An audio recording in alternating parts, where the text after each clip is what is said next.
A few weeks ago, a timeshare at the Marriott Resort in Aruba sold on eBay. Beautiful place.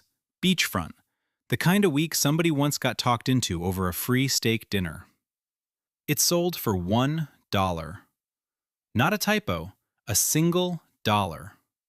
And here's the part that should make you sit up.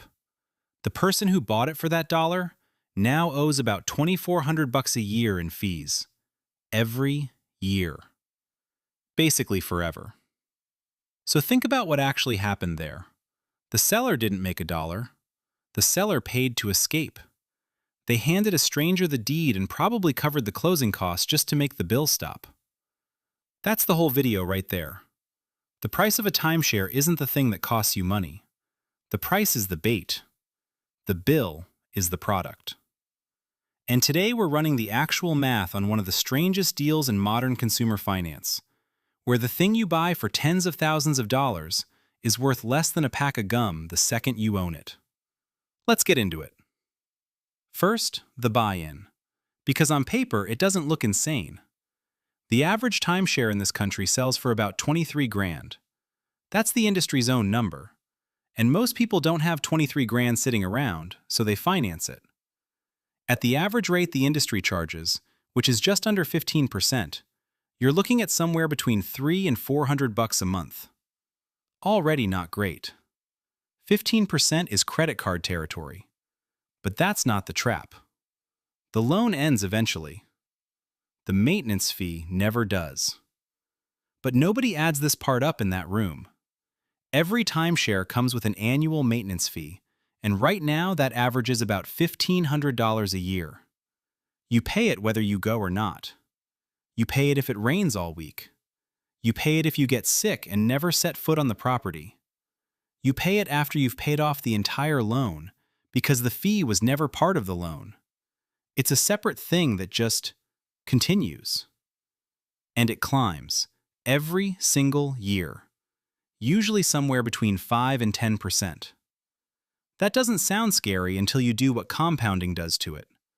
A $1,500 fee climbing at that pace can double inside of 10 years. One law firm that helps people escape these contracts ran the 20-year number. The average owner pays around $44,000 in maintenance fees alone.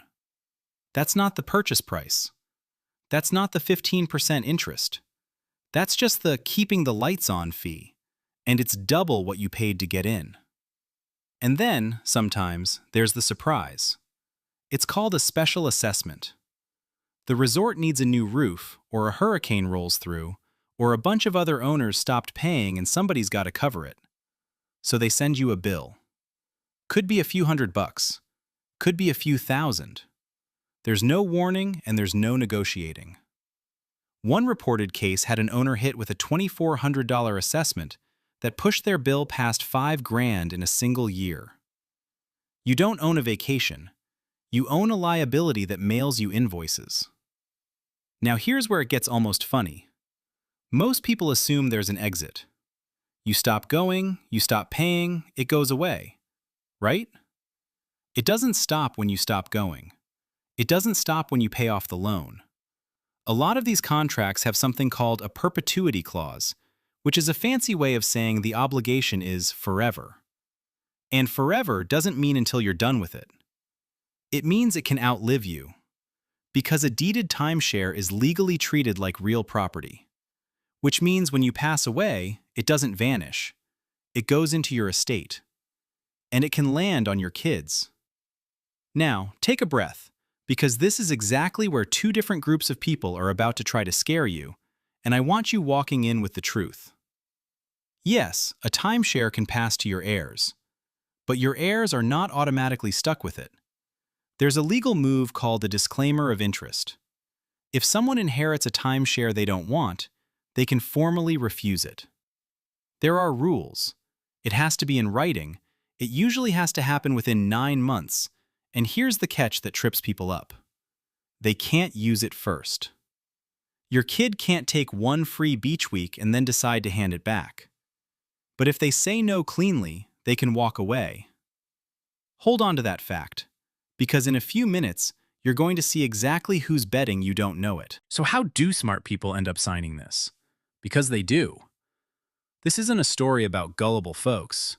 The industry does over $10 billion in sales a year, and roughly 10 million American households own one of these things. That's not 10 million idiots. That's one very, very good room. Here's how the room works. You're on vacation. Somebody offers you a free breakfast, or show tickets, or a discounted stay. All you have to do is sit through a 90-minute presentation. 90 minutes. You figure, fine, I can eat a man's steak and say no for 90 minutes. Except it's almost never 90 minutes. These things routinely stretch to 3, 4, 5 hours. And that's not sloppy scheduling. That's the design. The long clock is a tool. The longer they keep you in the chair, the more worn down you get. When you say no, the friendly salesperson suddenly can't help you anymore, and they bring over a manager with a better deal. That handoff has a name in the business. They call it the takeover.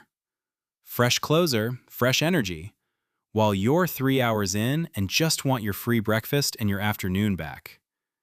And there's a beautiful little psychological trap underneath it. Sunk cost. It's the same thing that keeps somebody at a blackjack table when they're down. You've already burned half your vacation day in this room. Walking out now feels like losing. So some people sign just to make it end. They buy a $20,000 product to escape a conversation. But the smartest move in that room isn't the pressure. It's one specific lie. They sell you the timeshare like it's real estate. They lean on this deep assumption we all carry, that property holds its value, that a house is a safe bet, that if it doesn't work out, you can always just sell it. They want you thinking of this as an asset. It is not an asset. Remember the dollar. Remember Aruba. Okay, so let's say the pressure works. Life happens, and now you're an owner who wants out. You've done the math. You want to stop the forever bill. This is where the second industry is waiting for you. Because so many people are desperate to escape these contracts, a whole business grew up around helping them. Timeshare exit companies.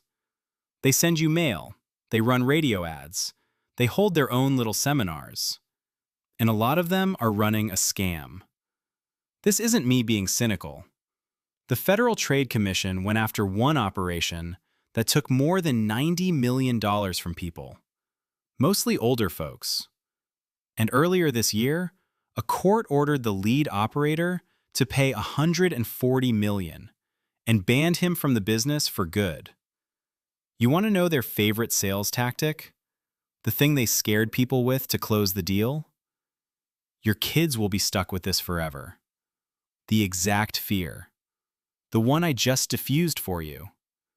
They took a problem your family could legally solve with a piece of paper, and they sold it back to you for thousands of dollars.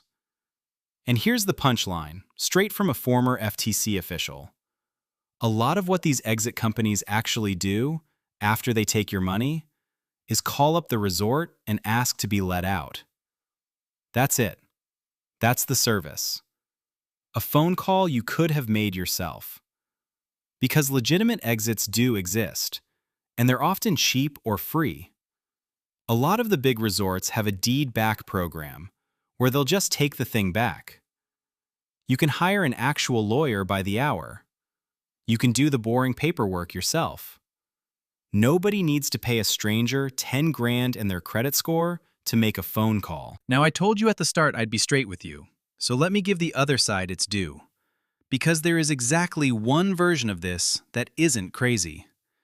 If you buy one of these things resale for basically nothing, the way that dollar buyer did, and you pay cash so there's no 15% eating you alive, and you're the kind of person who goes back to the same resort every single year and uses it, then, sometimes, the maintenance fee can actually beat what you'd pay booking that same week at hotel rates. That's real. If you use it hard, resale, no loan, it can pencil out. But look at everything that has to be true for that to work. Buy it for $1, not 20 grand. Pay cash, not 15%. Use it every year without fail. Every single one of those cuts against the way the industry actually sells this. They want you financing full retail in a hotel conference room after your 4th hour and your 2nd glass of champagne. That's the tell. When the only smart way to buy something is to buy it from a guy who's desperate to give it away for $1, and the expensive way to buy it is the only way they'll actually sell it to you, you're not looking at a vacation. You're looking at a machine. So here's where I land. A timeshare isn't a purchase. It's a subscription with a deed attached, dressed up to feel like you bought a piece of the beach. The buy-in is the cheap part. The fee is the product. And the resale value is $1 if you're lucky enough to find someone willing to take the bill off your hands. If you already own one and it's crushing you, don't panic. And for the love of everything, don't hand your money to some exit company promising to save you. Look up your resort's deed-back program. Talk to a real lawyer. It's cheaper than the fear. And if you're sitting in that room right now, 4 hours deep, and the nice man is sliding the paperwork across the table telling you it's an investment, that it's the last day for this price, that your family will thank you, just remember the guy in Aruba.